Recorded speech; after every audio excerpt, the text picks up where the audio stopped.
আসসালামু আলাইকুম রহমতুল্লাহি তাআলা ওয়া বারাকাতুহু। মুসলিমের উপর মুসলিমের ৬টি হক ও অধিকার আছে।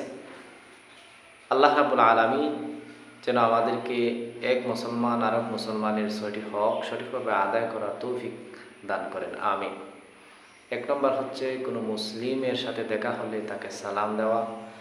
২ নম্বর হচ্ছে তোমাকে কেউ দাওয়াত দিলে তা কবুল করবে। ৩ নম্বর হচ্ছে তোমার কাছে কেউ কামনা করলে তাকে কল্যাণের পরামর্শ দেবে। ৪ নম্বর হচ্ছে হাসি দিলে তার জবাব ইয়ারহামুকুল্লাহ বলবে। ৫ নম্বর কেউ অসুস্থ হয়ে পড়লে তাকে দেখতে যাবে।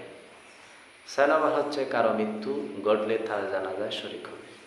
আল্লাহ রাব্বুল আলামিন যেন আমাদেরকে এই ৬টি হক সঠিকভাবে আদায় করার তৌফিক দান করেন।